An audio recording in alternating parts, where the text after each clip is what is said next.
봅시다, 여러분들. 오늘 모스 캐패시터 5단원 이걸 다 나가고, 그리고 일단 모스펫을 나가고요.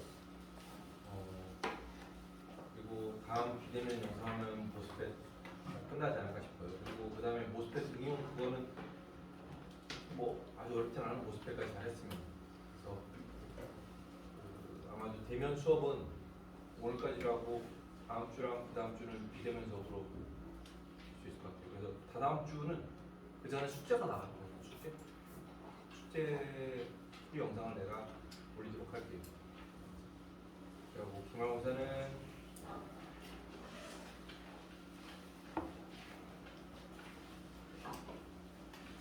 요날 12월 8일 날 그런 걸로. 그래서 숙제가 나가면은 숙제를 잘 풀어보고 하면 좋을 것 같아요. 자, 그리고 이 앞에까지 영상에서 얘기를 했던 걸로 내가 기억을 하고 있어요. 그래서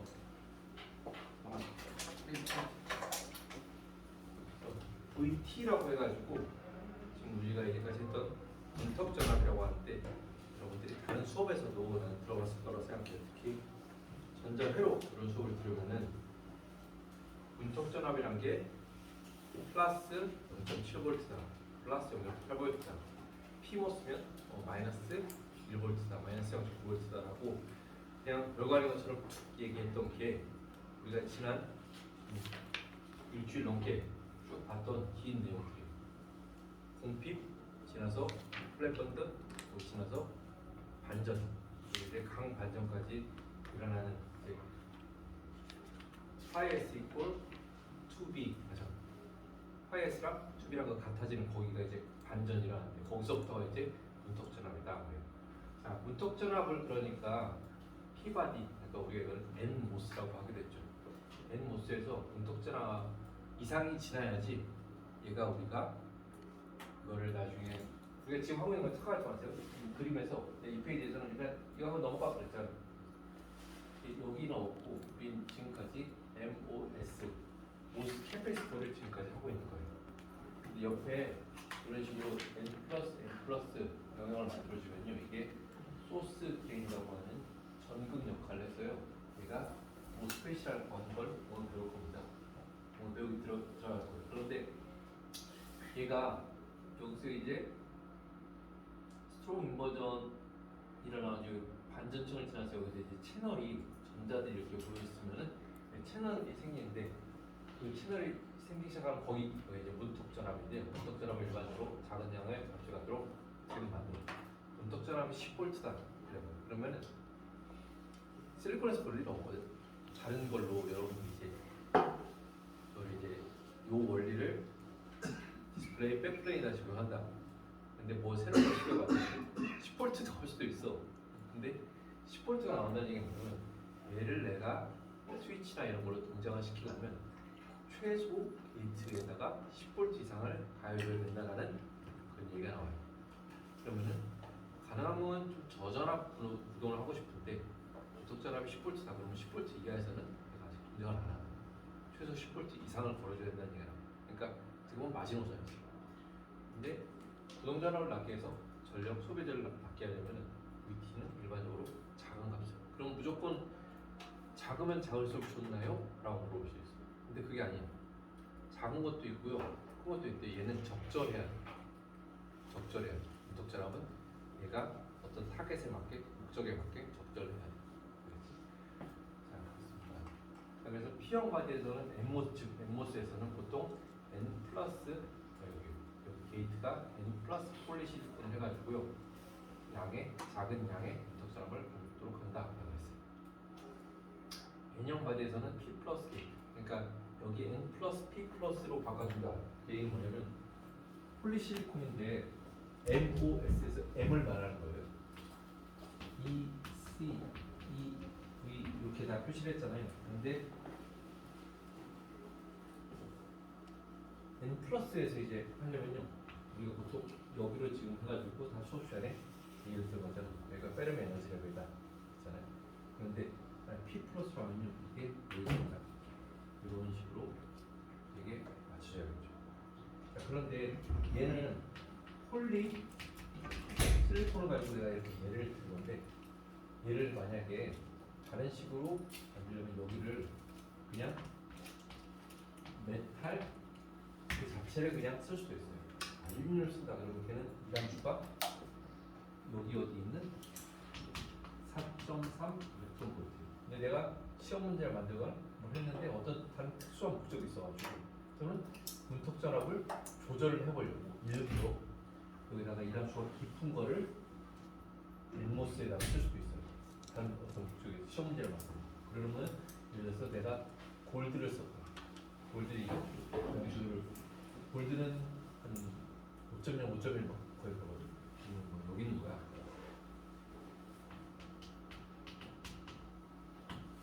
오케이.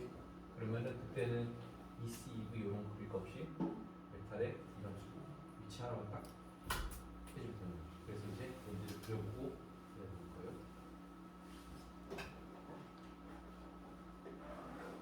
그래서 여기 서비스 포텐셜 공식중에 두께 이런 거 있었어요. 그래서 공식중에 두께에서 좀 커지다가 무턱전압 이후에서부터는 공기층이 더 두꺼워지지 않고 오히려 P 바디 쪽에 있던 서멀리 제네레이트된 일렉트론 홀페어에서 일렉트론이 게이트 쪽으로 끌려온다. 그래서 게이트 쪽으로 헷갈렸어요. 여기에 전자들이 쭉쭉쭉쭉 보여준다. 그래서 얘네들이 이제 채널을 형성하는 거예요. 채널은 어디가 통했다는 얘기잖아요. 어디가 통하냐면 여기랑 여기가 이제 통하는 거예요. 거기서 이제 전자들이 공급되면 통하면 이제 전류가 흐르는 거죠. 그를 쭉 가요. 그래서 지난 시간에 여기까지 내가 설명을 영상으로 했던 것 같아요. 그래서 Q 값을 시뮬레이션 때, 디플레이션 때, 컨버전 때 다 합친 게 Q 서브스트레이트인데 얘가 얘가 얘야. 그래서 얘네 세 개를 다 합친 게 이렇게 되는 거죠. 그래서 어떤 영역 플랫밴드보다 낮은 데서부터 목적으로 지나서 요 영역에서 Q 값을 따져보면 그래프가 이렇게 나와요. 자, 그런데 쟤는 이제 보이는 Q 값이고 실제로는 메탈 옥사이드 세마이컨덕터 이런 거 좀 있잖아요. 이렇게 해가지고요.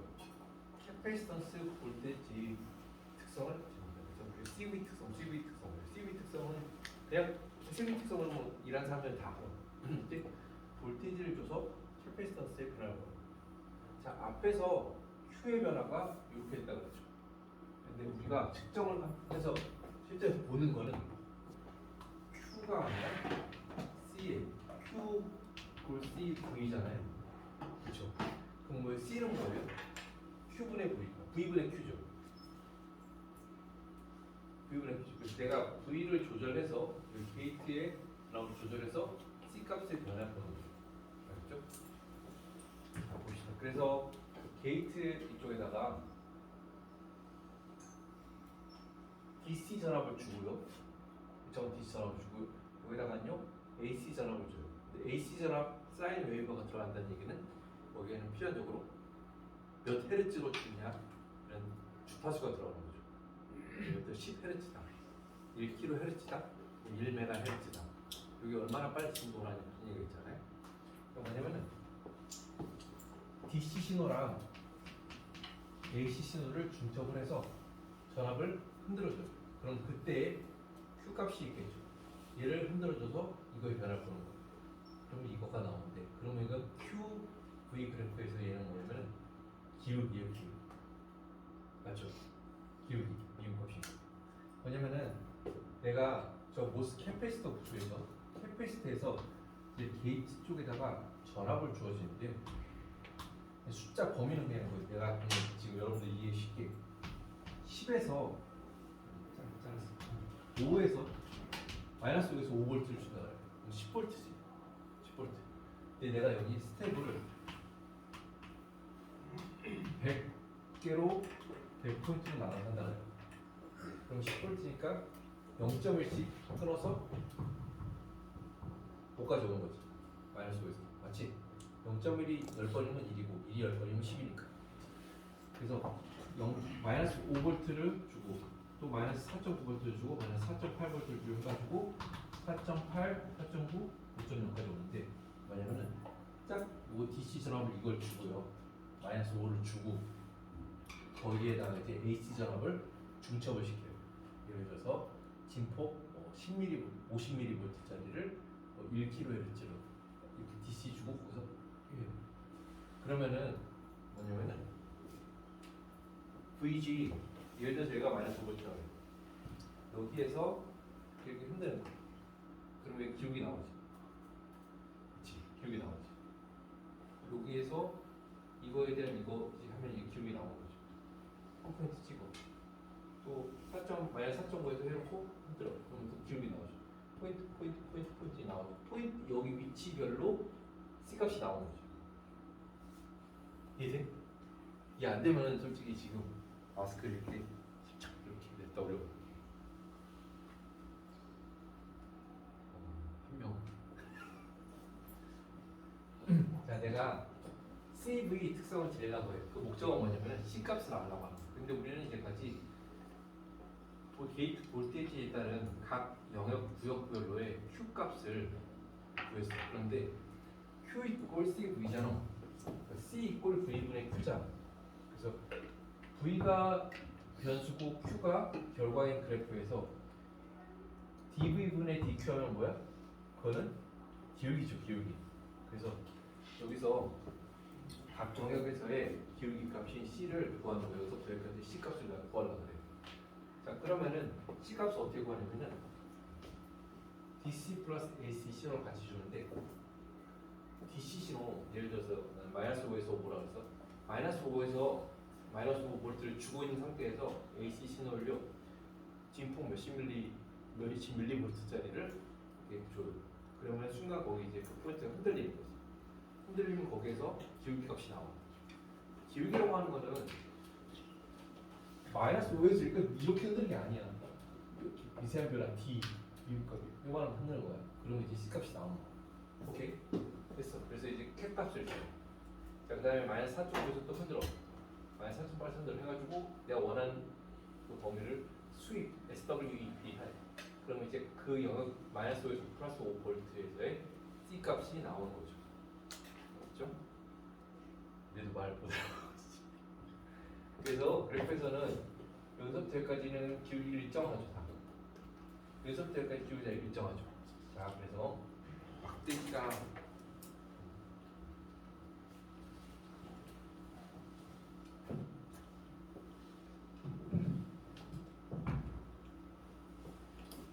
이 영역에서 다 기울기 일하다가 여기에서 갑자기 기울기가 좀 줄어.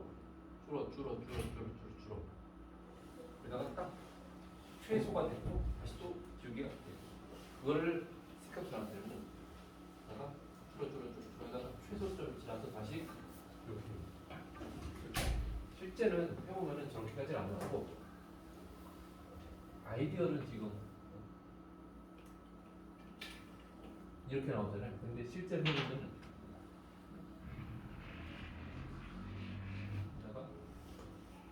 이런 식으로 나오겠죠. 자, 그러면은 요 포인트가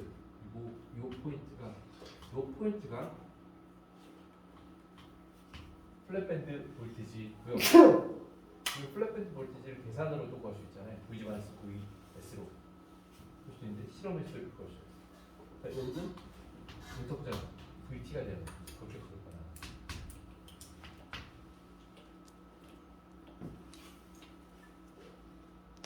오케이? 자, 그런데 이 페이지 이제 같이 설명을 해야 되는데 이 페이지 먼저 설명하고 그냥 여기를 할게요. 그래서 여기는 C 옥상을 해왔고요. 여기 이 값이나 여기 값은 다 일정해. 근데 그 값이 C 옥스라는 값이에요. 옥스는 뭐예요? 복사해. 내가 MOS 기준에서 5를 예를 들어서 SiO2 10나노미터를 가지고 만졌다 그래요. 그러면은 얘는 어떤 이론적인 C 값이 있을 거 아니에요? C 이꼴 입실론 제로의 입실론 4의 2분의 S 그래가지고 두께가 10나노 들어가고 실리콘 옥사이드에 상대 유전율 값이죠. 그것에서 3.9라고 나옵니다. 그치? 실제 보면 3.9, 4, 4.1 이렇게 나와요. 불소금 때문에 회사가 달라. 얘는 진공에서 유전율. 그치? 유전상수라고 하는 게 진공에서 유전율을 1로 봤을 때 그거의 몇 배냐고요. 그래서 SiO2는 이게 진공의 3.9배, 4.4배다 이렇게 나오죠. 근데 우리가 이거를 들어본 학생이 있을 거예요. 반도체에서는 하이K 물질을 써서 뭐 연구를 한다. 얘네들이 들어본 사람이 있을 거예요. 여기 K라고 하는 게 바로 요겁니다. 그래서 하이K 입술로 날값이 높은 물질도 있거든요. 그 말은 똑같은 두께와 똑같은 면적을 해도 C 값이 더 크다는 얘기죠. 그렇죠? 그래서 SiO2에 대해서 뭔 일 있어? 이렇게 있잖아. SiO2에서 얘를 이제 두께 정하고 단위 면적으로 나눠주면은 이 값이 나와요. 몇십 뭐 나노테라 센티미터 스퀘어 뭐 이런 식으로 10 나노테라 센티미터 스퀘어 이런 식으로 값이 나와요. 그 값이 바로 COX 값입니다. 자, 어큐뮬레이션, 디플리션, 그리고 얘는 인먼저 되는 걸 봅시다. 그래서 이거 P만 인머스로 하는데 어큐뮬레이션 되면은 여기 쪽에 우리 계면적이나 채널 쪽에다가 이렇게 하는데 채널이 형성 안 되는데 채널 쪽이라고 되어 있는데 그쪽에 홀들이 모여 있는 거죠. 그렇죠? 그러면 마치 얘가 메탈 전원체 메탈이 있는 것처럼 그냥 캐패시터가 하나 있는 것처럼 보여요. 그래서 이거는 이렇게 모델링입니다. 캐패시터가 하나 있는 걸로 모델링. 근데 이 캐패시터의 C 값은 뭐야? COX 값 그 자체가 나오는 거지. COX 값. 내가 SiO2 써서 두께 몇 자리다 그러면 그 값이 나오는 거지. 그 값이 CV 측정을 해보거든요. 이 값으로 나옵니다. 어디서? 어큐뮬레이션 영역. 근데 어큐뮬레이션이 이제 플랫배들 지나서 이제 공핍이 시작돼요. 공핍. 캐리어들이 이제 점점 공핍이 돼요. 그러면은 이제 여기서부터 여기까지 무슨 일이 벌어지냐면은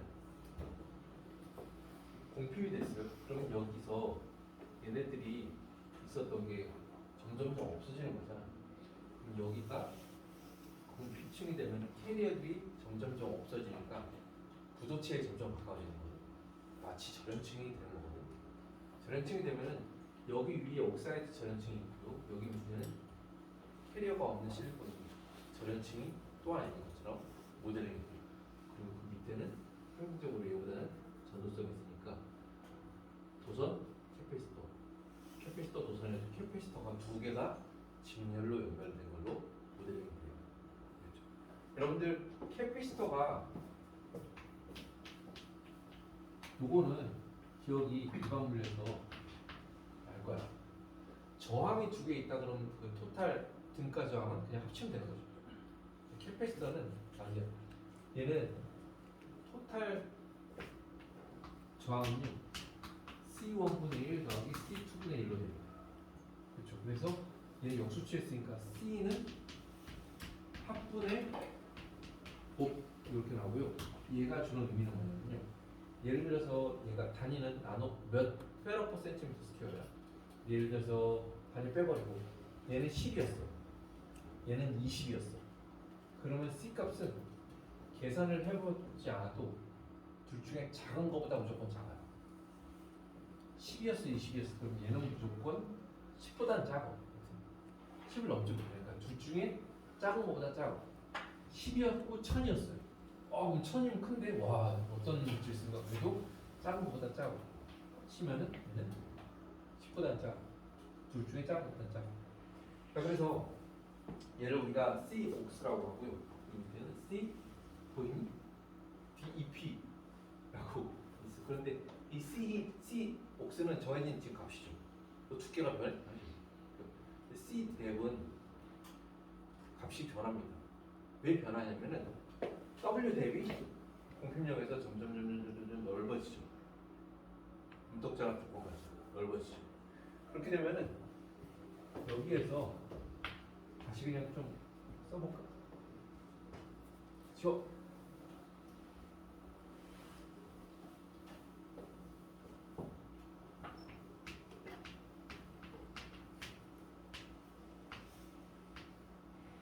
W 대 S 이렇게 됩니다. 그래서 우리가 쓰는 거는 단면적분의 값이 여기 쓰면은 W 대 얘는 진공에서의 유전이고요. 얘는 이제 뭘 써야 돼? 실리콘의 상대 유전 상수값을 써야 돼. 실리콘. 걔는 몇이야? 12. 12. 문제에서 만약에 절메늄 쓰다 그러면 절메늄에 이거 써야지. 여기다 3.9 쓰. 왜냐면 저 아까 C 옥수할 때는 여기다가 3.9를 써야 되는데 사나 3.9 주어진 값 써야 되는데 여기에서는 C 대1에서는 이게 실리콘에 대한 거기 때문에 실리콘의 유전 상수값을 써야 돼요. 그렇죠? 절대로 착각하지 마. 근데 그래 요거랑 요거는 일정 값이야. 근데 문제는 뭐냐면 게이트 전압에 따라서 이게 점점 바뀌어요. 그렇죠? 이게 점점점 넓어지는 거죠. 두꺼워지는 거죠. 두꺼워지면은 C 값은 어떻게 좌변은 어떻게 돼요? 두꺼워지면 좌변은 더 작아지는 거죠. 점점점 작아지는 거죠. 그래서 어떤 값이 있었고 이게 있었는데 이게 넓어지면서 이게 캡 값이 점점 작아지는 거예요. 그러면은 아까 내가 토탈 캐피스턴스 뭐였지? 그러면 둘 중에 작은 것보다 작다고 했지. 그렇지? 작은 것보다 작다. 그래서 C 득가 캐피스턴스 보면 이게 점점 작아져. 걔가 이제 단일 캐피스턴스였어요. 근데 이제는 두 개 직렬로 오는데 뭐로 모델이냐? 근데 점점 작아져. 작아서 여기 한계가 어디야? W 대비 맥시멈이 됐어요. 그래 이제 무적 전압 조건에 맞았어. 그 다음부터는 이제 무적 전압을 넘어가면 이제 스트롱 인번 강 반전이 생기는. 강 반전 생기면 어떻게 되냐면은 저기 그 혹시 핸드폰 영상에서 여기 보여 아니면 잘려? 보입니다. 보여?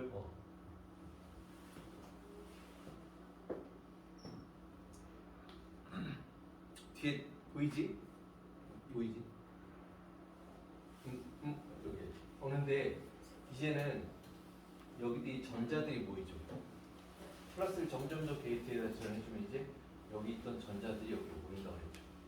자 그러면 이제 더 이상 캐피스터 두 개 직렬로 모델링이 아니라 여기 전자들이 생기는 순간 메탈, 옥사이드 메탈, 싱글 캐피스토를 이제 모델링을 해야 돼. 알겠지? 자 그러면은 그 값은 다시 C 옥스 값이다. 그래서 C 값이 이렇게 일단 올라가 V 디비전하면 다시 C 옥스 값으로 돼요. 알겠죠? 그래서 토탈 C 값은 그러니까 이거 숙제로 이제 문제 이런 거 여기까지 안 해요. 숙제로 이제 문제를 내보면은 토탈 C 값을 구하라. 여기서의 C 값을 구하라. 뭐 물어볼 수 있지? 그러면 이제 W 대 구하고 W 대 맥시멈에서 C 값 구하고 이거 두 개 이거 더하기 이걸로 해서 이거 구해야 돼. 자 그런데 하나 둘 세 개의 차이를 알겠죠? 얘는 축적 모드, 얘는 공급 모드, 얘는 반전 모드. 근데 얘네들은 다 모스킬 크리스털 같은 거야. 근데 얘는 지금 다른 얘기하고 있는 거야.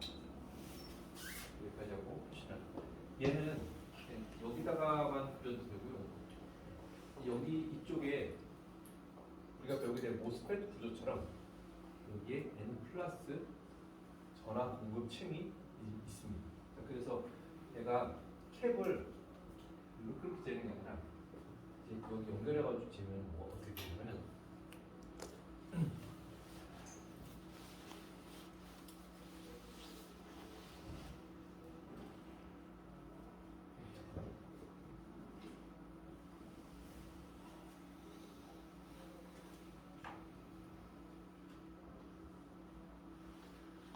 헷갈린다.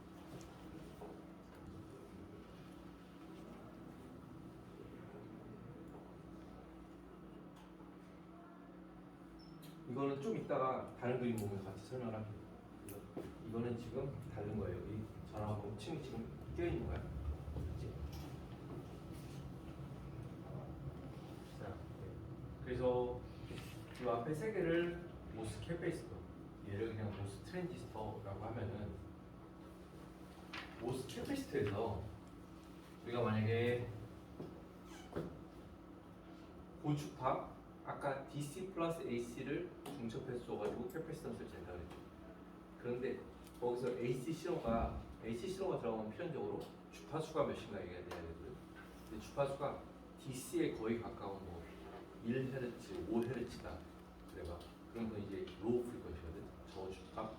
그런데 몇백 킬로헤르츠, 몇십 킬로헤르츠라고 해서 딱 어디를 잘라서 어디서부터 고주파다 저주파다 이건 없어. 근데 뭐 1메가헤르츠, 뭐 100킬로헤르츠를 막 그런 얘기지. 그래도 하이 프리퀀시거든. 하이 프리퀀시에서 V를 이렇게 흔들잖아. 그러면은 이제 어떤 문제가 생기냐면은 서멀리 제네레이트된 이제 일렉트론 홀 표현에서 전자들이 채널로 끌려온다고 했잖아요. 그래서 채널을 이룬다. 채널 쪽으로 불러서 이제 채널이 형성이 되는 거잖아. 자, 그런데 그 게이트 볼티지 AC 거기를 빨리 이렇게 흔들어주는 거야. 빨리 흔들어주면은 수 킬로 헤르츠만 넘어가도 일렉트론 홀 페어들이 그 신호의 변화를 못 따라가. 그럼 그 말은 뭐야? 채널이 형성이 되게 어려운 거지. 채널 형성이 안 되는 거지. 여기에서요, 지금 V를 흔들어주면서 C값을 내가 있는데 그 V를 빨리 흔들어주면은 여기 채널이 생길 수가 없다는 얘기. 알겠지? 허멀리 제네레이트된 그 전자, 프로페서 전자들이 위로 미쳐 못 따라가. 갔다 어디가? 알겠지? 그러면은 이 층이 이렇게 생길 수 있을까요? 못 생기겠죠. 그래서 두 개의 캐패시터가 직렬 연결된 그거가 계속 유지가 되겠죠. 그래서 하이 프리퀀시에서 보스 캐패시터 레벨은요 이게 아니라 못 따라가. 그냥 캐패시터 두 개 붙어 있는 걸 쭉 보는 거죠. 오케이. 자, 그런데 로우 프리퀀시에서 재면은 또는 로우 프리퀀시보다 조금 더 극단적으로 쿼사이 스태틱 아주 천천히 이거를 유지를 하는데요. 쿼사이란 말은 진짜는 아닌데 거의 그거에 근접한 그런 뜻이잖아요. 거의 DC에 근접할 만큼 주파수를 낮게 천천히 그러니까 마이너스 5V 재고 마이너스 3.9에서 이것도 천천히 재고 프리퀀시도 아주 천천히 낮게 해줘. 그러면은 캐패시터 두 개가 연결된 걸로 모델링을 할 수가 있겠죠. 그러면은 이렇게 따라가요. 이렇게 이해되지? 시험 나왔던 거예요. 작년이니까. 시험대로 족보 돌아다니면서 대학 있지만 그거 입고 공부하지 말고 그거 가지고 공부해도 괜찮은데 어디서 쓰고 있으면 네. 중간고사 시험 때 내가 약간 의외였던 게 뭐냐면 중간고사 시험 되는데 숙제 냈잖아. 숙제 받았잖아. 근데 숙제를 의외로 잘 풀었어. 와, 이 시험 좀 이건 내일 너무 쉬운 거 아닌가 그랬거든.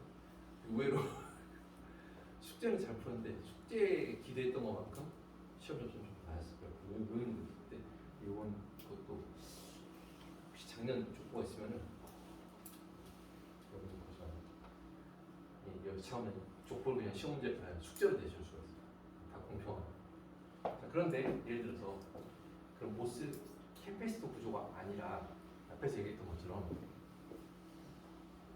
이런 것처럼 옆에서 전자를 공급하는 층이 있다고 해보세요.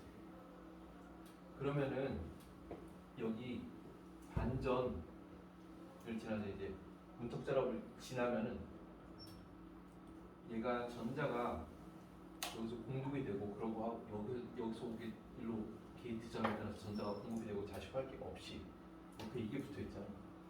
여기서 그 전자가 쭉쭉 그냥 공급이 되는 거잖아. 그러면은 메탈, 옥사이드 메탈로 그냥 바로 모델링이 되는 거죠. 그렇죠.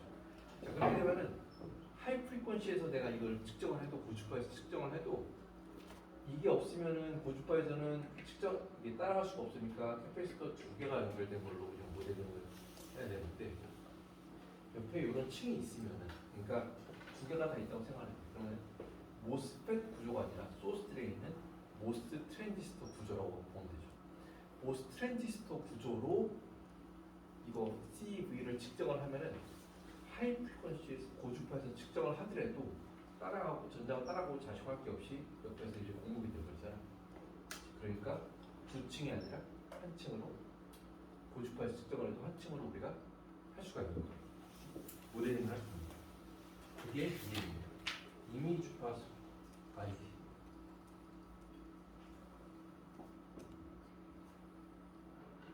요 오탑.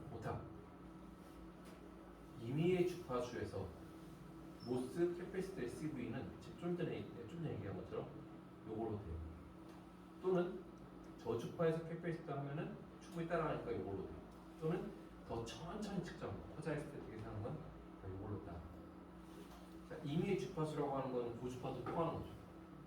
모스 트랜지스터 구조에서는요, 저주파든 고주파든 어떤 주파를 써야 되는지 요 라인으로 따라. 이해되지? 무슨 말인지?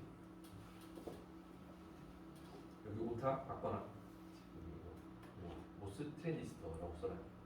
그리고 뭐 화살표 해가지고 요걸로 이렇게 표시를 합니다. 알지?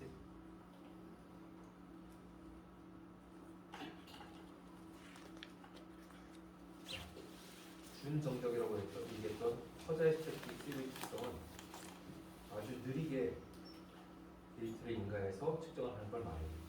그 정도까지만 안 하는 거죠. 여기는 오타가 아니라 제대로 나오는 모스 트랜지스터. 자, 그래요. 그러면은 예를 들어서 모스 트랜지스터 구조에서 CV를 측정을 하는데 고주파, 이 정도면 고주파, 이건 뭐 애매하지만 저주파라고 해요. 이런 거 상관없이 얘를 따라갑니다. 퍼자이스테틱 CV 모양을 따라갑니다. 자, 모스 캐패시터 구조를 했는데요. 얘도 그냥 다 훨씬 빠른 거야. 얘는 진짜 빠르고 얘도 빠르고. 걔는 캐리어들이 얘네들이 따라갈 수가 없어서 요거를 따라가요. 이게 뭐죠? 근데 극단적으로 모스 캐패시터인데 예를 들어서 한 10Hz다 그래요. 그럼 뭐 따라갈 수 있겠죠. 자, 모스 캐패시터인데 아까 말한 그 퍼자이스테틱 천천히 하는 또 모스 트랜지스터인데 천천히 하는 거 상관없어. 그냥 이걸 따라. 얘는 전자들 옆에서 그냥 바로 공급이 되고 있습니다.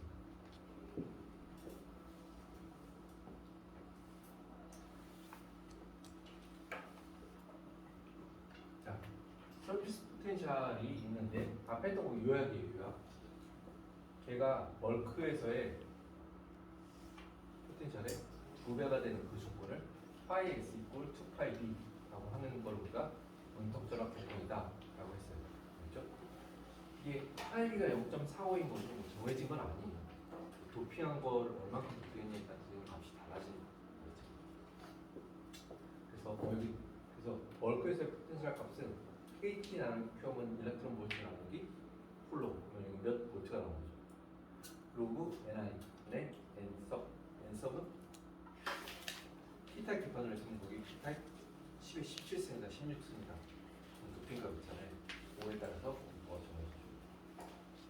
그래서 문턱 전압 조건이라고 하는 거는 플랫밴드 더하기 저 서피스 포텐셜 더하기 이런 거예요.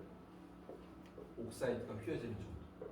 그래서 내가 문턱 전압을 마이너스 5%라고 이렇게 딱 해주면 그 안에는 플랫밴드를 하는데 필요한 조건이 있는 거고, 이거는 멀크 포텐셜의 2배가 되도록 서피스가 어디 가는지 알지?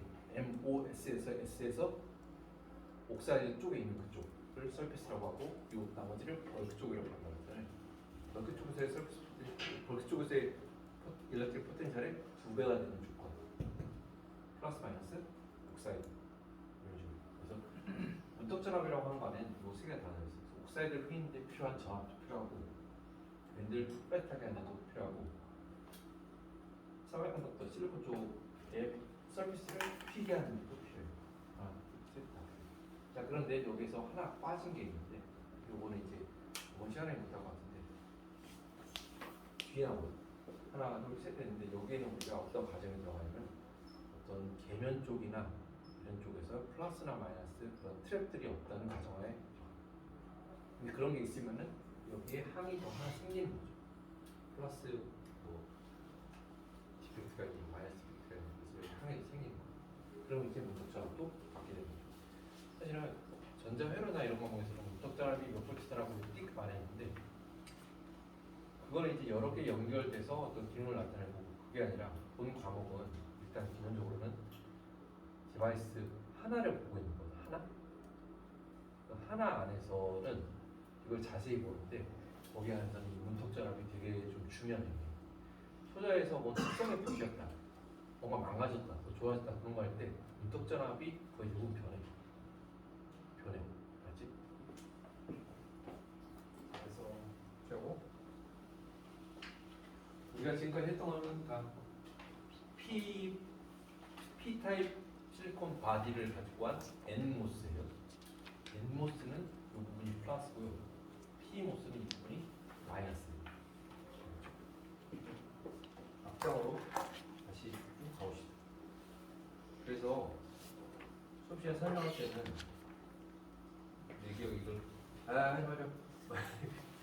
이렇게 얘기했던 것 같아요. 이게 뭐냐면은 이런 거가 그래프가 복잡하게 되겠죠. X축 기판 도핑 연구에 따라서 문턱전압을 나타내는 거죠. 기판 도핑 농도에 따라서 문턱전압을 나타내는데 기판이 P타입일 수도 있고 N타입일 수도 있죠. P타입이면 N모스, 기판이 N타입이면 P모스인데 이런 걸 이제 어떻게 보냐면 이렇게 같은 색깔로 돼 있고 얘를 보세요. 이렇게 묶어놓고 화살표 이렇게 돼 있죠. 그래서 얘네들은 요 Y축이고요. 요 묶어서 이렇게 돼 있죠. 이 검정색들은 요 Y축. 그래서 Y축을 두 개를 한꺼번에 안 돼요. P타입인데 도핑 몇 대 가지고 이제 문턱점이 몇 대 그러면은 M 플러스 게이트 들어간 P형 바디 N모스잖아요. 걔는 요 파란색 라인 들어오고 N타입 P판에다가 그냥 만든 거다. P모스다. 그러면은 얘네들을 보는 거예요. 자, 그런데 얘네들도 라인이 여러 개 있죠. 이거는 뭐냐면 옥사이드를 SiO2를 20나노짜리 가지고 실험해 보면은 이렇게 나오고요. 10나노까지 나오고 2나노짜리 가지고 이거가 달라지면 C옥스, 그 식에서 C옥스가 달라지는 거잖아. 그렇지? C옥스가 달라지면 이제 VT 값이 달라지는 거죠. 뒤로 가면 더 헷갈리니까 그냥 말로 할게요. C옥스 값이 달라지면 VT 값이 달라지는 거죠. 자, 그래서 도핑 농도가 낮을 때는 이 문턱전압이 음수가 나와요. 근데 어느 정도 이상 올라가면 이제 문턱전압이 이제 양수가 나와요. 그래서 그렇게 했는데 어떤 거 했는데 문턱전압이 뭐 0.75에서 나쁠 때는 예를 들어서 10만원짜리면은 여기 있는 거고 10만원짜리가 심했으면은 0.75에서 그러면 이거에 해당돼요. 아, 기판 있는 건 몇이구나 이렇게 알 수 있는 거죠. 그리고 이 파란색이 지금 N모스색이고 P모스는 초반에는 이렇게 문턱전압이 양수예요. 그런데 어느 정도 이상이 돼야지 문턱전압이 이렇게 음수가 나와요. 그렇죠? N모스 지금 이제 N모스만 가지고 더 얘기를 해볼게요. 문턱전압에 대한 예를 들어서 0.7V다, 6V다 이렇게 얘기를 하잖아. 근데 문턱전압이 대개는 양수로 나오게 해서 뭘 만들어야 해. 근데 공정 조건에 따라서 이렇게 음수가 나올 수도 있어요. 음수가, 알았지?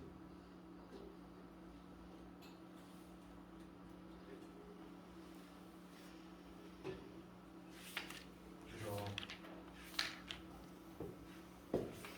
플랫밴드 우리가 이제까지 했던 거야. 요거는 지금 들면 알게요. 했던 거야. 숙제에서 뭐 나올 수 있으면 지금 일단 이걸 플랫밴드 만들었어. 근데 게이지 전압을 플러스로 더 걸어줘. 그러면은 플러스로 걸면은 얘가 게이지가 내려가는 거죠. 그래서 이렇게 꺾여요. 그냥 걸어준 만큼 차이가 생깁니다. 이제 문턱. 자, 그리고 N형 소장, 그러니까 P바디 N모스로 하면 지금 했던 것처럼요. 여기서 이제 플랫밴드 볼 때 시간 되면은 이렇게 넣다가 문턱전압 되면 이렇게 올라가. 요게 지금 우리가 했던 커브예요. 또는 하이프리퀀시에서 하면 이렇게 나왔지. 근데 P모스는 하면은 이렇게 나와. P모스는 이렇게 여기가 플랫밴드. 가다가 뛰는 여기가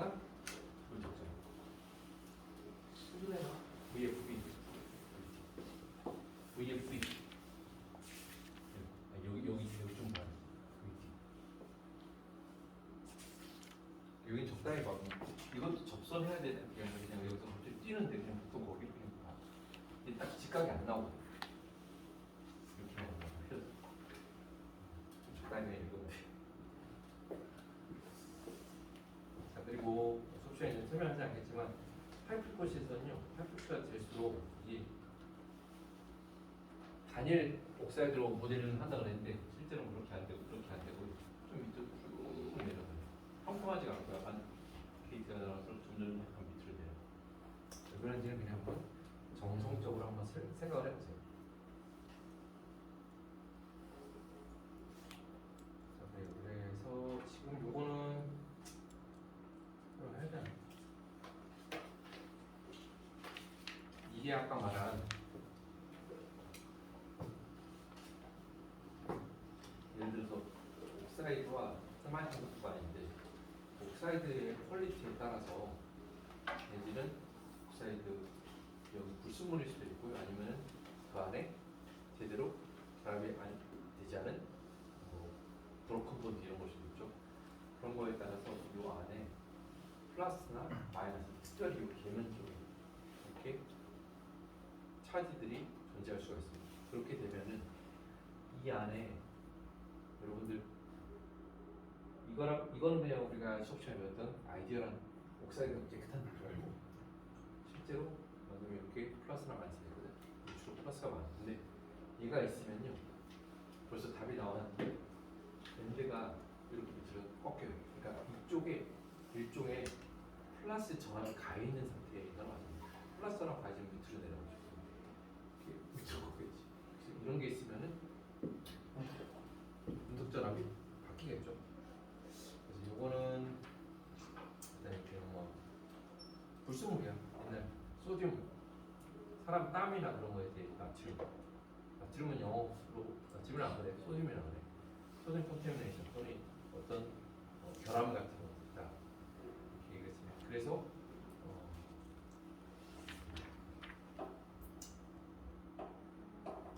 그런 게 들어가면요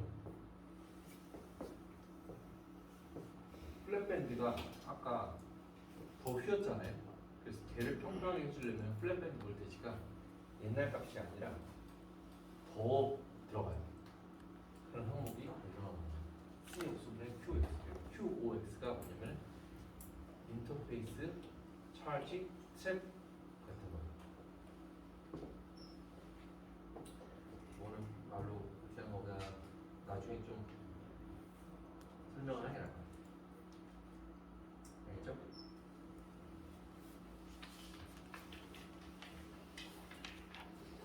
모스 기본 특성, 모스펫 기본 특성을 합시다. 자, 그런데 이 내용을 말할 때 책에 있는 6장 내용이 너무 이 뭐랄까 좀 어렵게 돼 있어. 모스 캐패시터가 쉽게 느껴질 정도로 어렵게 돼 있고, 그리고 디스플레이 학과 학생들보다는 이제 순수의 완전 반도체 그 소자 쪽으로 하거든. 그러니까 그쪽으로 안 하고 요거는 제가 그 책의 내용이랑 다른 거랑 합쳐가지고 만든 자료예요. 그렇죠? 요걸로 이제 6단원을 시작합니다. 그래서 모스펫 기본 특성 이거 장표를 하고 그 다음에 모스펫 응용이라는 거를 이렇게 다음 주에 하고 그다음에 진도 나갑니다. 그래서 숙제가 나갈 거예요. 그전에. 자, 그래서 모스펫은 모스 캐패시터 할 때 그 MOS랑 약자는 같습니다. 메탈, 옥사이드, 세마이컨덕터인데요. 얘는 이 T가 필드 이펙트 트랜지스터의 약자입니다. 그래서 모스펫 이렇게 했어요. 필드라고 하는 건요, 전기장, 일렉트릭 필드를 말하고요. 전기장을 가한 그 효과로, 이펙트로 우리가 트랜지스터를 제어한다. 그런 뜻이에요. 트랜지스터. 자, 트랜지스터라는 거는 얘기를 하자. 트랜스퍼 플러스 레지스터라고 여기에서 만들어졌다고 그냥 알려져 있어. 트랜스 플러스 TRAN SISTO 요거랑 요걸 합치면 트랜지스터가 되죠. 레지스터라고 하는 우리가 저항 있잖아요. 그 저항 값을 우리가 도핑이라는 과정을 통해서 바꿀 수가 있었잖아요. 그렇죠.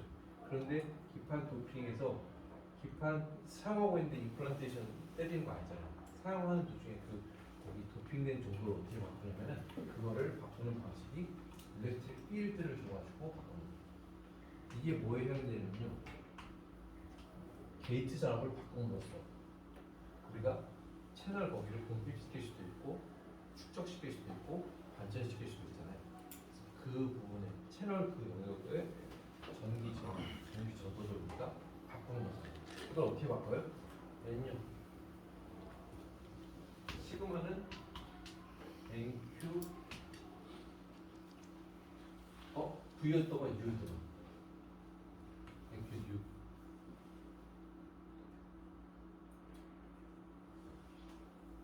NQ V였나? 수가가 NQ U였나? 모빌리티? 전할? 거기? 캐리어 컨센트레이션. 그렇죠. 얘는 뭐 안 바뀌죠. 깍두기죠. 얘는 얘도 도핑 농도 정해지고 그러면은 실리콘에 이건 안 바뀌죠. 그런데 이거는 우리가 게이트 작업을 바꿔가지고 플러스를 되고 마이너스를 되고 그 개수가 스트링 버전에서 게이트 작업도 가져주면 이게 바뀌는 거죠. 이게 바뀌면 이게 바뀌는 거죠. 그리고 이제 저항값이 바뀌는 거죠. 저항값이 바뀌는 그 역할을 우리가 필드 이펙트 게이트에다가 전압을 줘서 일렉트릭 필드를 가해서 바꿔준다. 그래서 우리가 모스펫이라고 합니다. 오른쪽에 있는 건 단면 쪽이고요. 왼쪽에 있는 거는 측면으로 봅니다. 자, 그래서 P형 바디에 소스 들에 있는 임플란테이션 치고요. 여기에는 산화막인데 그동안 전통적으로는 SiO2를 썼어요. SiO2가 요거를 그냥 습식이든 건식이든 산화시키는 게 생기는 거거든. 그리고 퀄리티도 좋고 퀄리티가 좋다는 거는 구설 전류가 적다라는 그런 말도 있고요. 앞에서 얘기했던 것처럼 옥사이드 그 차지 있잖아요. 그런 게 없을 수가 없는데 그래도 좀 제어가 가능하고 그런 면에서 좋다는 거예요. 그 위에다가 폴리실리콘 게이트를 한다고 했습니다. 근데 이게 폴리실리콘 게이트 하는 게 가장 최근 방식은 아니고 그 다음 지금 하고 있는 건 뭐냐면 요즘 하고 있는 건 여기를 SiO2 대신에 하이K 물질 유전상수가 큰 물질을 쓰고 이 위에다가는요 폴리실리콘이 아니라 메탈을 말 그대로 텅스테인이나 뭐 그냥 메탈을 패터닝 해가지고 MOS 구조를 만들어서 쓰는 게 요즘 방식입니다. 여기 SiO2의 입실로 나가는 3.9인데 예를 들어 하필 옥사이드 그런 게 정확히 숫자 기억 안 나는데 20인가 그럴 거야. 20 하필 옥사이드 그런 거는 입실로 나갈 값이 한 20이에요. 그러면은 C값이 달라지는 거죠. 훨씬 커지는 거죠. C값이 근데 왜 그렇게 왜 중요해요? 왜 CV 제곱 이렇게 날려요? C값이 커야지 일단은 C값이 커야지 그 밑에 나중에 전자들을 우리가 유도해가지고 채널을 만들잖아요. 근데 C값이 커야지 그 전자들을 많이 끌어올 수 있는 거거든요. 그냥 적절 비유 들면 자석 약한 게 있고 센 게 있어. 센 게 잘 잡아 끌겠죠. 마찬가지로 하이K 물질이랑 하이K 물질 안에 SiO2가 있어. 그런데 걔네들이 전자를 끌어와야 되는데 이 C값의 능력에 따라서 전자들을 끌어오는 정도가 다르거든. 그래서 하이K 물질이 쓰려는 의도가 있었어. 근데 그동안에 옛날에 이런 상황을 그랬는데 실제로 만들 때는 비용 문제가 있어가지고 못했는데 요즘 이제 하고 있어. 그 위에다가 이제 또 폴리실리콘 이런 게 안 맞아. 하이K 물질이 잘 안 맞아. 근데 오히려 다시 이제 메탈 게이트 정도 쓰면은 좀 문제 줄어들어. 그래서 그런 시스템을 좀 쓰고 있습니다. 자, 그런데 검정색으로 된 부분이요. 지금 메탈이에요. 자, 플러스 L 플러스 이 부분은 전자가 많이 도핑돼서 정전 구도가 좋긴 한데 이게 사실은 금속은 아니잖아요. 그리고 이게 여러 개 하려면 이제 금속끼리 해가지고 이제 금속 배선이 연결이 되는 금속 배선. 여기 금속 이제 검정 구도가 금속. 근데 소스 드레인 게이트라고 이렇게 했는데 여기도 바디에도 뭐가 있네요. 그래서 지금은 당장 생각 안 해도 돼요. 이게 바디에도 연결돼 있는데 보통 이 부분이 이렇게 같이 묶여 있어요. 그래서 트랜지스터 다이오드는 투 터미널 소자다. 단자가 두 개. 근데 트랜지스터는 3터미널 소자다. 근데 그림상으로 보면 4개거든. 근데 얘랑 얘는 그냥 같이 묶여있거든. 그러면은 하나, 둘, 3개가 되는 거죠. 그래서 3단자 소자다 이렇게 얘기하는 거죠. 자, 그래서 여기와 여기 사이 거리 있잖아요. 여기를 우리가 채널 렌스 라지 L이라고 합니다. 라지 채널 렌스.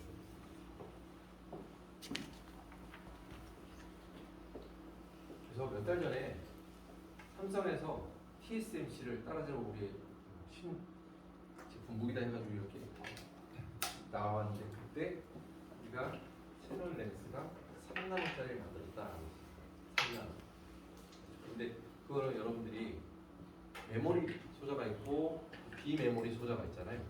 메모리 소자는 뭐 낸드 플래시나 아니면 D램 이런 쪽, 비메모리는 시스템 반도체 이런 쪽. 그런데 3나노미터다라고 했을 때 그 제품은 요거였어요.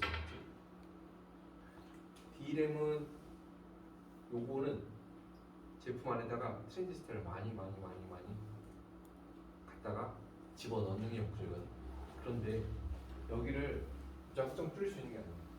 줄이는데 필요한 여러 가지 어려운 공정들이 있어요. 노광 공정, 포토리서 같은 공정. 그런데 직접도를 높이는 게 목적이기 때문에 얘는 한 방향이 좁히다가 한 14나노미터에서 이제 멈추고 그 다음에 이제 직접도를 높이기 위해서 많이 한 같은 공간 내에 많이 집어넣기 위해서 얘는 이제 그 다음부터 이제 위로 쌓았어요. 위로 쌓았어. 이것도 이제 위로 쌓으라 그랬어. 이건 회장이 쌓으라 그랬어요. 여러분 쌓은 거야. 방향을 딱 제시하고 쌓아. 근데 얘는 지금은 D램 이런 것들은 14나노미터까지 왔고요. 만약에 집적도를 또 높일 거다 그러면 이제 또 좁혀야 되겠죠. 그래서 같은 면적에다가 더 많은 트랜지스터를 심어 넣을 수가 있는 거죠. 자, 그런데 그래서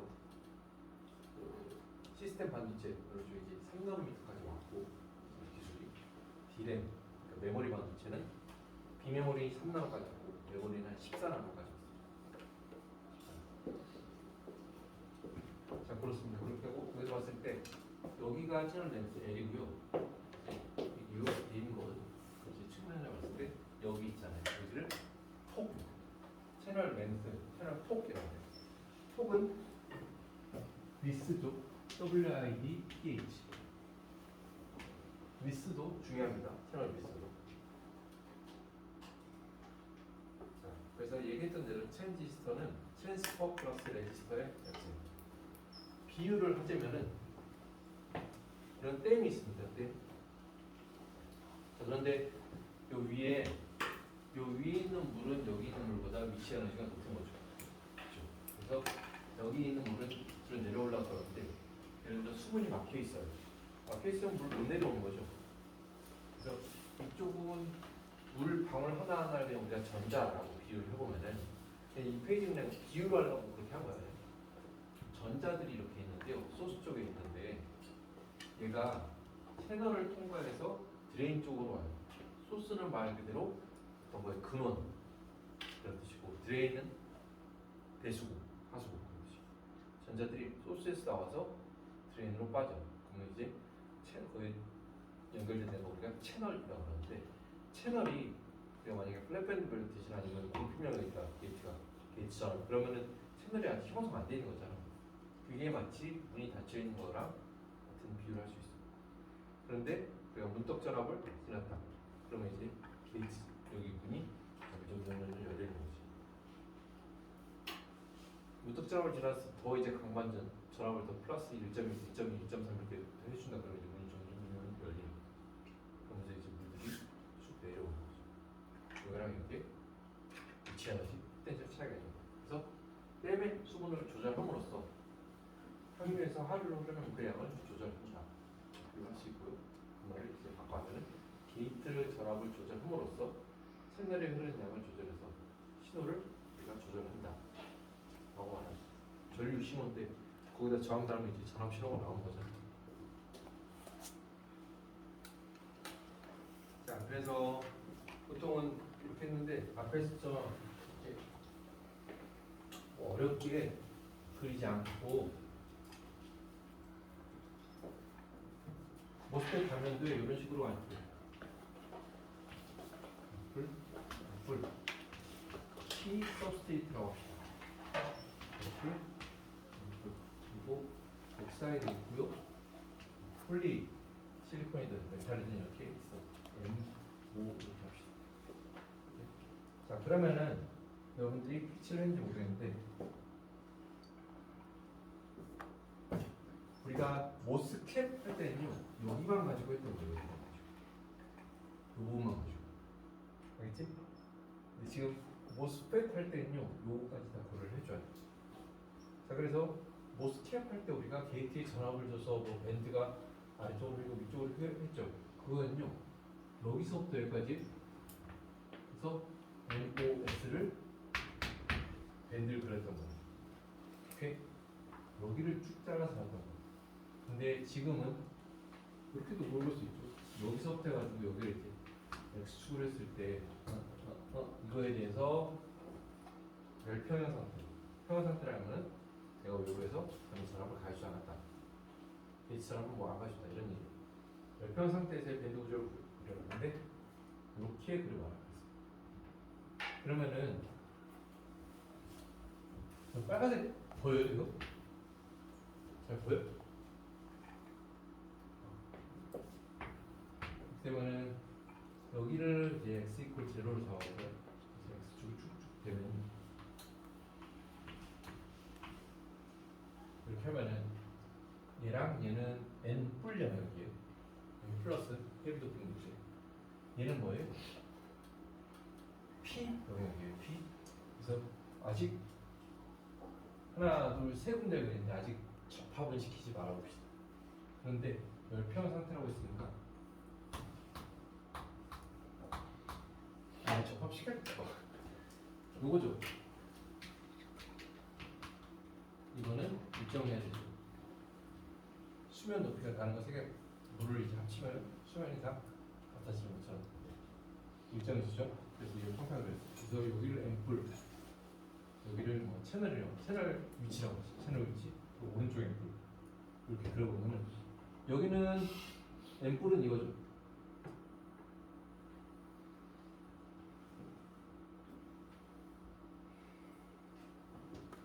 그렇죠?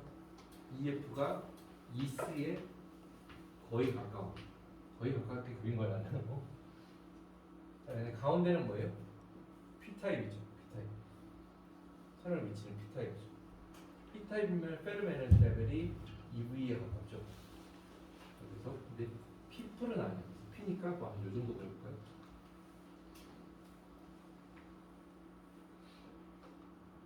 자, 그런데 우리가 PN 정션에서 밴드를 그린 거를 우리가 배웠어요. 두 개를 아래로 볼록, 위로 볼록으로 이렇게 연결하는 거죠. 이 부분을 이렇게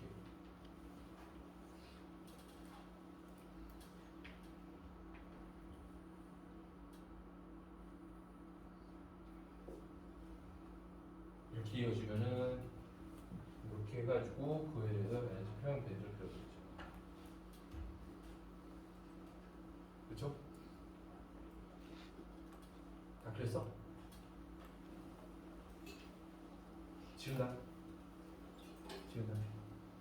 자, 피모스 그려볼게요. 이건 해도 그다지 모스캡은 헷갈리거든. 이거는 그다지 헷갈려. 그래서 피모스를 한번 그려보겠습니다. N 뒷판에 P뿔, P뿔이 되는 거죠. 그렇죠? 피모스. 그런데 얘는요. 마찬가지로 이렇게 되고요. 여기는 P뿔이니까요. EV EC, EV, EC, EV 이렇게 돼. 또 가운데는 N이죠. N. N이니까 근데 회비 도표는 아니니까 한 이 정도 이렇게 그릴 수 있겠죠. 접합이 되어 있으니까 얘를 아래로 볼록 위로 볼록으로 이렇게 이어주고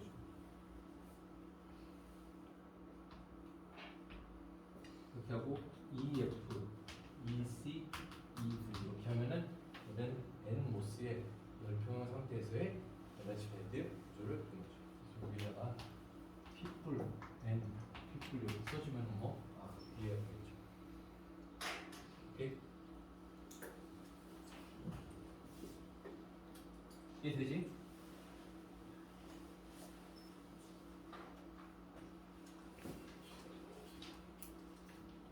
자, 요거 그 핸드폰에서 화면 안 잘려요 혹시? 네, 안 잘려. 안 잘려?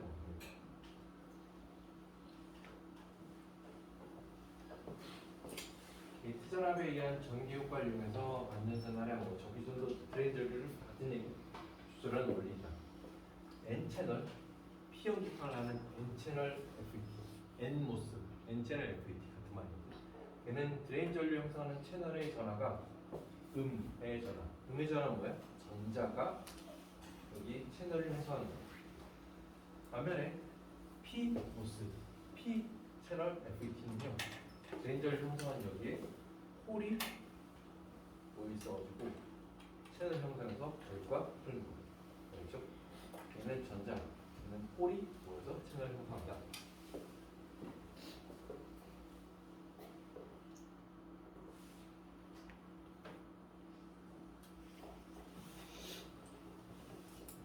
자, P형 기판 엠모스입니다. 그죠?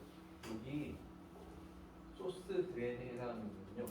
램플로 돼 있어가지고 전자가 많어. 헤비 도핑 돼가지고 헤비 도핑 돼 있어서 전자가 많이 존재한다. 그래서 여기에서 여기로 그러니까 단일로 있는 게 아니라 다 배선이 연결되어 있는 거예요. 그래서 쭉 계속까지 연결되어 있는 거예요. 이쪽에서 갖기 위해서는 전자가 많이 되는 램플 연결이 필요하다. 그래서 소스에 있는 헤비 도핑 형식까지. 이를 위해서 채널을 이제 형성한다. 그 다음에 게이트에 충분한 양의 전압을 응가하게 되면은 인덕전압보다 더 응가하게 되면은 P형 기판의 일부가 전체가 아니라 일부 진짜 여기가 N정으로 어떻게 반전이 됩니다. 반전. 그리고 그 다음에 이제 채널 영역이 형성이 됩니다. 그래서 우리가 여기를 L 하고요, 여기를 W.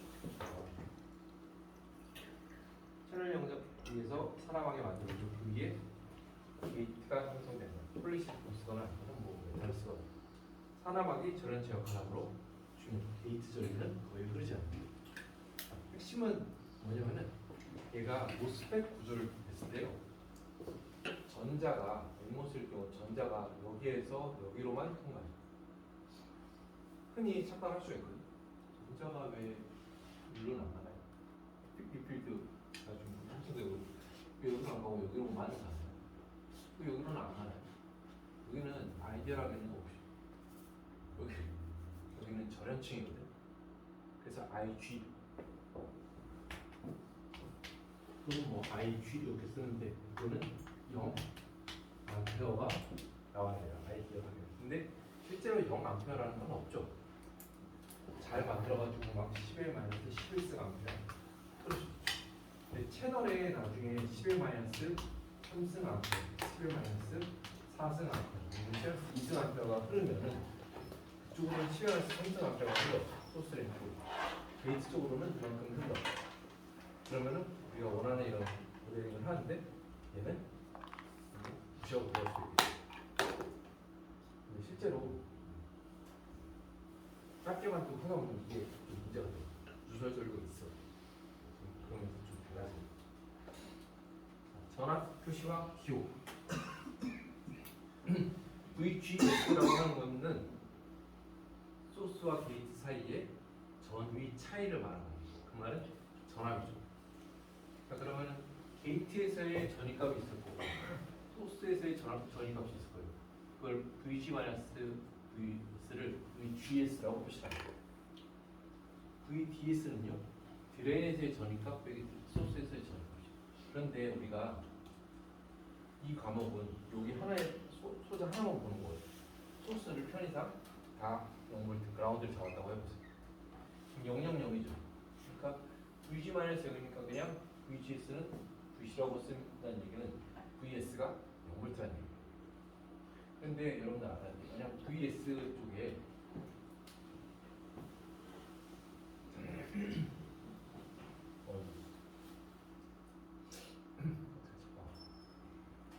예를 들어서 N모스면요, 우리가 얘처럼 이렇게 복잡하게 안 그리고 간단하게 이렇게 그려요.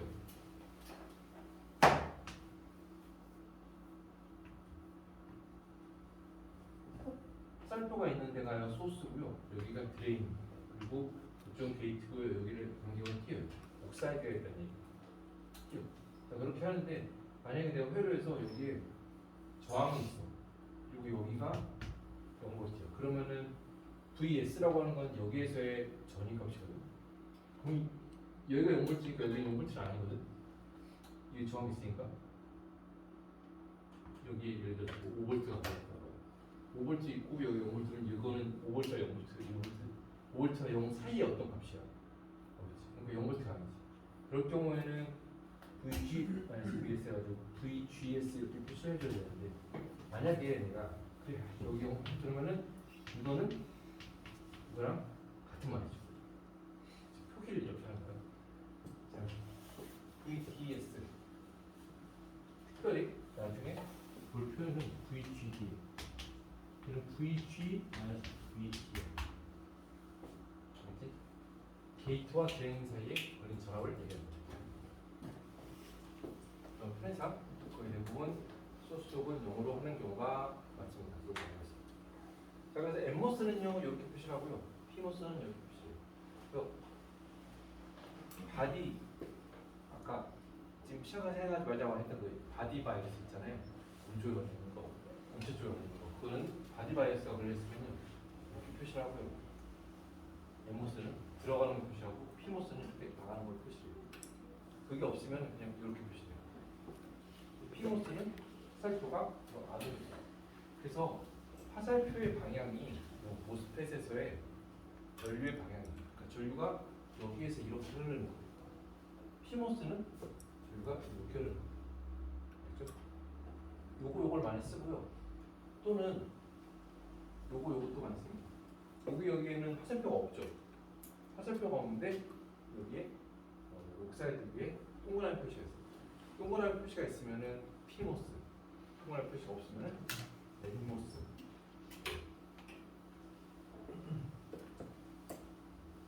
화살표의 방향은 뭐의 방향이다? 전류의 방향이다. 전류 방향. 우리가 지금 하고 있는 거는 N모스를 주로 하고 있는데, 화살표 여기 있는 데가 소스 쪽, 없는 데가 드레인 쪽인데, 아까 얘기할 때 여기에 채널이 형성된다고 그랬는데, 나중에 궁극적으로 소스에서 드레인 쪽으로 전자들이 이동하거든. 전자가 이렇게 이동한다 그러면 전류는 이렇게 되는 거예요. 얘는 P모스에서는 채널 쪽에 폴 캐리어들이 보이는데, 폴 캐리어들이 이렇게 가고, 폴 캐리어의 방향이 곧 전류의 방향이죠. 그치? 플러스. 여기까지 알아주겠습니다. 여기까지는 조금 빨리 설명. 그래서 여러분들 두 가지 종류가 있어요. 증가형 FET가 있고요, 공핍형 FET가 있어요. 자, 예로 들어서 할게요. N모스인데요, 우리가 여기가 플랫밴드 볼티지, 여기가 운동전압이라고 하죠. 그래서 여기가 뭐 1.0V다, 0.7V다 이렇게 얘기했죠. 자, N모스를 가지고 얘기했을 때 0V보다 큰 쪽의 운동전압이 존재하면요, 여기 존재하면 이게 증가형 인핸스먼트 타입 FET입니다. 그런데 운동전압 식이 여러 개 안에 여러 가지가 들어있었잖아요. 플랫밴드 식도 있고 옥사이드, 뭐 차지 있었는데, 그게 만약에 다 더할 거 더 빼고 뺐는데 그 값이 분수가 나올 수 있죠. 분수가 나올 수 있죠. 그러면 여기 있다. 그러면은 엔모스인데 문턱 전압이 0V보다 작다. 그런 걸 우리가 캐리어가 벌써 없다는 공피평이라고 해요. 공피평. 그 말은 뭐냐면은 내가 게이트 전압을 0V를 걸어줘도 문턱 전압보다 벌써 큰 상황이야. 그러니까 게이트 전압은 난 0V가 안 가있어. 0V를 해놨는데도 벌써 채널이 형성되어 있는 그런 FET들이 있어요. 그걸 우리가 공피평이라고 해요. 그래서 디스플레이 쪽에서는 저게 말이 안 되는 얘기거든. 저렇게 하면 안 되거든. 내가 게이트에다가 0V를 걸었는데 전류가 벌써 흐르고 있어. OLED가 켜지고 있어. 말이 안 되거든. 그럼 안 되거든. 그래서 좋은 게 아니야. 나는 안 걸을 때 벌써 전류가 막 흐르고 있다니. 그런데 왜 이런 경우 있나요? 왜냐면 이게 옛날에 기술, 임플란테이션 기술이 부족하거나 그럴 때 만들었는데 엠모스 때 문턱 전압이 음수 쪽에 가 있는 경우가 예전에 많이 있었어. 또는 아까 기억이 날지 모르겠는데 기판의 도핑 농도가 너무 낮고 그러면은 벌써 문턱 전압이 음수로 가 있어. 근데 우리가 좀 컨트롤하기 쉬운 상황은 아니야. 근데 그거는 틀렸다 이런 말 없다거든. 그대로 해야 되는데 그거에 따라서 문턱 전압에 따라서 분류를 하면은 원피평 증가형으로 증가형이라는 말을 많이 써. 인핸스먼트 타입, 디플레이션 타입. 그래서 여기다 좀 써주세요. 노말리 오프.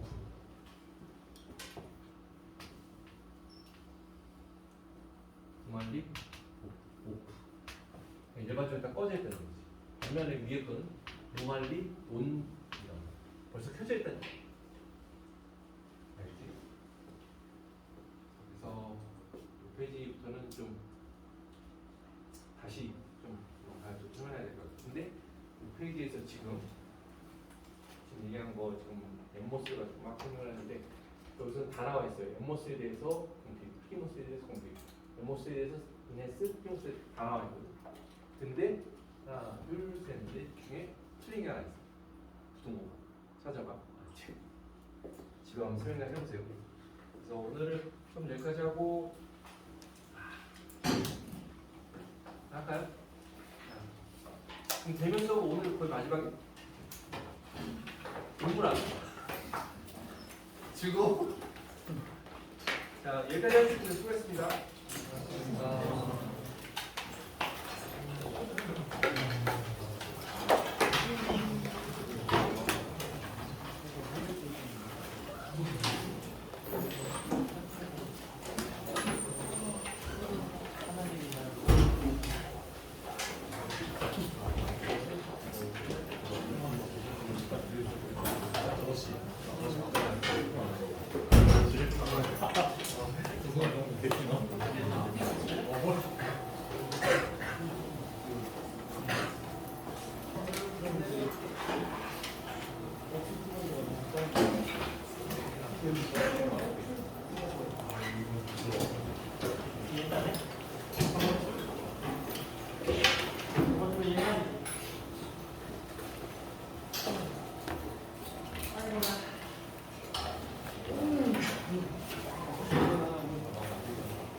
지금 12주차인데 14주차에 숙제 풀려 하려고 13주차에 숙제가 나가겠지.